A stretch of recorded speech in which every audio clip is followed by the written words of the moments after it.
बातमी मुंबईतून। मुंबईत लोकसभा निवडणुकीच्या दृष्टीने ताकद वाढवण्यासाठी अजित पवार गट कामाला लागलाय। 7 आणि 12 जानेवारीला मुंबईमध्ये मेळावे घेण्यात येणार आहेत, तर षण्मुखानंद सभागृहात 7 जानेवारीला मेळावा होईल आणि त्यासाठी अजित पवार, सुनील तटकरे, छगन भुजबळ, पंकज भुजबळ उपस्थित राहणार आहेत, तर 12 जानेवारीला महिला मेळावा घेण्यात येणार आहे।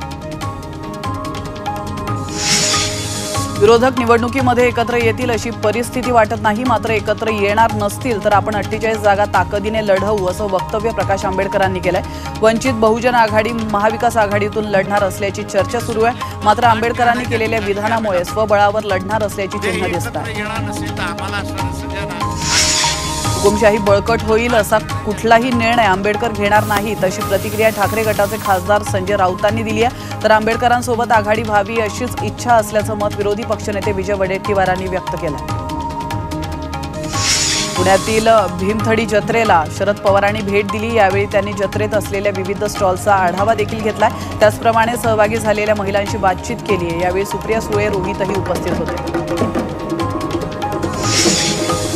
काँग्रेस नेते बाळासाहेब थोरातांच्या होम पिचवर विखे पाटलांनी तुफान फटकेबाजी केली आहे। संगमनेर तालुक्याला चांगल्या बॅट्समनची गरज आहे, कोणताही बॉल आला तरी तो मारता आला पाहिजे, तर फिल्डिंग कशी लावायची ते माझ्यावर सोपवा अशी फटकेबाजी विखेंनी केली।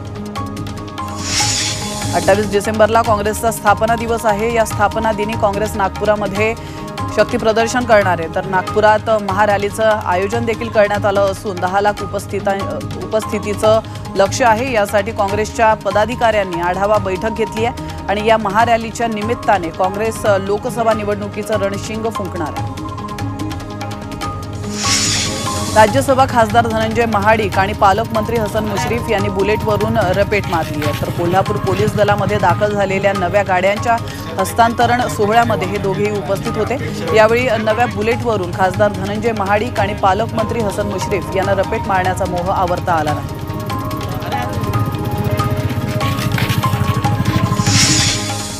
पंतप्रधान नरेंद्र मोदी यांनी अटल बिहारी वाजपेयी आणि मदन मोहन मालवीय यांना आदरांजली वाहिली। या दोन्ही नेत्यांची आज जयंती आहे, त्यानिमित्ताने दिल्लीतील संसद भवनात पंतप्रधानांनी त्यांना अभिवादन केलं। यावेळी लोकसभा अध्यक्ष ओम बिर्ला, केंद्रीय मंत्री राजनाथ सिंग उपस्थित होते। अनधिकृत बांधकामांना संरक्षण देणं ठाणे महानगरपालिकेच्या अधिकाऱ्याला भोवलंय, तर कळवा प्रभाग समिती सहाय्यक आयुक्त सुबोध ठाणेकर यांना सक्तीच्या रजेवर पाठवण्यात आलेला आहे। विशेष म्हणजे वरिष्ठ स्तरावर आदेश देऊनही अनधिकृत बांधकामावर कारवाई करण्याची मानसिकता ठाणेकर यांनी दाखवली नसल्याने त्यांना 45 दिवस सक्तीच्या रजेवर पाठवण्यात आले।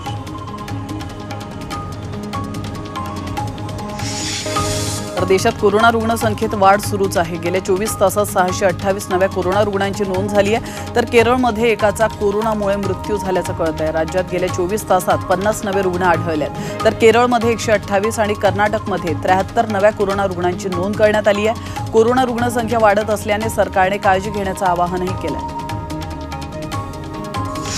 ठाण्यामध्ये कोरोनाच्या JN.1 व्हेरियंटचे 5 रुग्ण सापडले आहेत, त्यात 1 महिला आणि 4 पुरुषांचा समावेश आहे। ठाण्यात सध्या कोरोनाचे 28 रुग्ण आहेत, दोघांवर रुग्णालयात उपचार सुरू आहेत।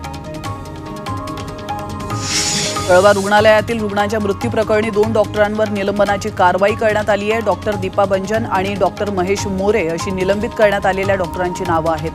कर्तव्यात हलगर्जीपणा केल्याबद्दल कारवाईचा बडगा उचलण्यात आलाय। आरोग्य विभागाच्या अहवालानुसार त्यांना कारणे दाखवा नोटीस देखील बजावण्यात आली आहे। राज्यात पाण्याचे साठे गेल्या वर्षीच्या तुलनेत कमी झाले असल्याची माहिती अजित पवारांनी दिली आहे, तर पाणी पिण्याला द्या आणि नंतर शेतीला द्या अशा सूचना जलसंपदा विभागाला दिल्या आहेत असंही ते म्हणाले। तर अवकाळी पावसामुळे अनेक फळं आणि पिकांचं नुकसान झालं, त्याचे तात्काळ पंचनामे सुरू झाले असल्याचंही अजित पवारांनी म्हटलंय। नवीन वर्षात राज्यावर भीषण पाणी टंचाईचं संकट निर्माण होण्याची शक्यता आहे। राज्यातील धरणांमध्ये केवळ 63% पाणीसाठा शिल्लक राहिलाय। गेल्या वर्षीच्या तुलनेत धरणांच्या पाणीसाठ्यामध्ये 20% घट झाली आहे। यात मराठवाड्यातील धरणांमध्ये सर्वात कमी पाणी शिल्लक आहे। कांदा निर्यात बंदीवरून राजकीय संघटना आक्रमक झाल्यात। कांदा निर्यात बंदी विरोधात येत्या 15 दिवसांमध्ये लासलगावमध्ये राज्यव्यापी महामेळावा घेण्यात येणार आहे आणि यात स्वाभिमानी शेतकरी संघटना, प्रहार जनशक्ती संघटना, महाराष्ट्र राज्य कांदा उत्पादक शेतकरी संघटना आणि छावा क्रांती या संघटना सहभागी होणार आहेत। या मेळाव्यातून आंदोलनाची पुढील दिशा ठरवली जाणार आहे। देशातील कापूस उत्पादनामध्ये यंदा 8% घसरण होण्याची शक्यता आहे। कापसाचं उत्पादन 295 लाख गाठींपर्यंत होईल असा अंदाज CAI ने वर्तवलाय। तर गुजरात, महाराष्ट्र आणि मध्य प्रदेशात सर्वाधिक 175.65 लाख गाठींचं उत्पादन होण्याची शक्यता आहे। त्यामुळे कापसाची आयातही केली जाऊ शकते। राज्यात डिसेंबरच्या सुरुवातीला पडलेला अवकाळी पाऊस आणि गारपिटीमुळे द्राक्षांच्या उत्पादनात मोठी घट होण्याची शक्यता आहे। जवळपास 40% ही घट होईल। पाऊस आणि गारपिटीने तब्बल 1.5 लाख हेक्टरवरील द्राक्ष बागा उद्ध्वस्त झाल्यात। त्यामुळे यंदा द्राक्षांच्या किमतीमध्ये वाढ होण्याची शक्यता आहे। नाशिकमध्ये पाऊस आणि गारपिटीमुळे द्राक्षांचं मोठं नुकसान झालंय। द्राक्षाला 30 रुपये किलोप्रमाणे नुकसान भरपाई देण्याची मागणी द्राक्ष उत्पादक शेतकऱ्यांनी केली आहे। यानुसार जिल्हा प्रशासनानं त्यासाठी राज्य सरकारकडे 357 कोटी रुपयांच्या निधीची मागणी केली आहे। लातूरच्या निलंगामध्ये खरबूज पिकांना धोका निर्माण झालाय। वातावरणातील बदलामुळे पिकांवर रोगाचा प्रादुर्भाव वाढलाय। तर बुरी आणि दावणी या रोगामुळे शेतकरी त्रस्त झाले। तर फवारणी करूनही फरक न पडल्यानं शेतकरी अडचणीत सापडलेत। पंचनामे करून मदत द्यावी अशी मागणी शेतकरी करतात। पुणे जिल्ह्यातील 16 शाळा बंद होणार आहेत। तर शैक्षणिक वर्ष 2023-2024 मध्ये एकाही विद्यार्थ्यांचा प्रवेश न झाल्याने या शाळा बंद करण्याचा निर्णय शिक्षण विभागाने घेतलाय। बंद होणाऱ्या शाळा दौंड, हवेली, त्याचप्रमाणे मुळशी, शिरूर, वेल्हे या तालुक्यांसह औंध, बिब्वेवाडी, हडपसर, पिंपरी, आकुर्डी येथील 0 पटांच्या 16 शाळा आहेत। सावित्रीबाई फुले पुणे विद्यापीठात काही दिवसांपूर्वी विविध संघटनांच्या वादातून निर्माण झालेल्या परिस्थितीच्या पार्श्वभूमीवर विद्यापीठाने प्रस्तावित नियमावली तयार केली। विद्यार्थी संघटनांच्या पदाधिकाऱ्यांशी येत्या 8 जानेवारीला चर्चा करून ही नियमावली अंतिम करण्यात येणार आहे। त्यामुळे आता विद्यार्थी संघटनांना विद्यापीठाने निश्चित केलेल्या नियमावलीला अनुसरून पावलं उचलावी लागणार आहेत। गुगल जाहिरात विभागाची पुनर्रचना करणार आहे। तर गुगलच्या जाहिरात विभागामध्ये 30,000 कर्मचारी काम करतात। मात्र पुनर्रचना करताना कंपनी आपल्याला नारळ देऊ शकते अशी चर्चा कर्मचाऱ्यांमध्ये रंगू लागली आहे। त्यामुळे नोकरी जाण्याची भीती गुगलच्या कर्मचाऱ्यांना वाटते।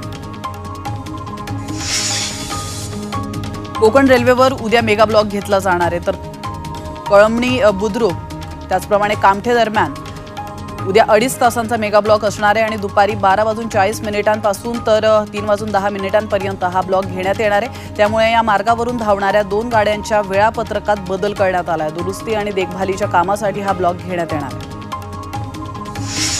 हिमाचल प्रदेशात जोरदार बर्फवृष्टी सुरू आहे। तर लाहुली स्पिटीमध्ये पर्यटकांनी बर्फवृष्टीचा आनंद घेतलेला आहे। या भागामध्ये मुलांसाठी आईस स्केटिंग कॅम्पचं आयोजन केलं गेलं।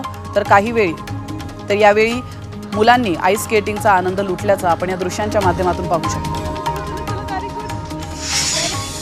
उत्तर भारतात थंडीची लाट पसरली आहे। राजधानी दिल्लीसह उत्तर प्रदेशात थंडीचा कडाका वाढलेला आहे। थंडीपासून बचाव करण्यासाठी नोएडातील नागरिक शेकोटीचा आधार घेत आहेत। या थंडीचा वाहतुकीवरही परिणाम होतोय।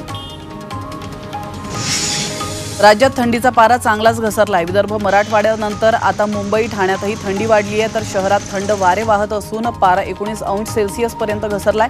नाशिक जिल्ह्यातील निफाड तालुक्यात तापमान 9 अंश सेल्सिअस पर्यंत घसरलंय आणि या महाराष्ट्रातील मिनी काश्मीर म्हणजेच महाबळेश्वरमध्ये तापमान 15 अंशावर गेलंय। मुंबईत दिवसा उष्णता आणि रात्री गारठा पाहायला मिळतोय। रविवारी मुंबईचं किमान तापमान 18.9 अंश सेल्सिअस पर्यंत घसरलं। हे तापमान या हंगामातील निचांकी तापमान आहे। तर पुढील 5 दिवस तापमानात 2 ते 3 अंश सेल्सिअसने चढउतार होत राहील असा अंदाज हवामान विभागानं वर्तवला आहे। पुण्यात आज जास्त गारवा जाणवतोय। तर पुण्यातील पाषाण भागात थंडीचा पारा 11.7 डिग्री सेल्सिअस वर गेलाय। उत्तरेत होणाऱ्या बर्फवृष्टीमुळे वातावरणातला गारठा वाढतोय।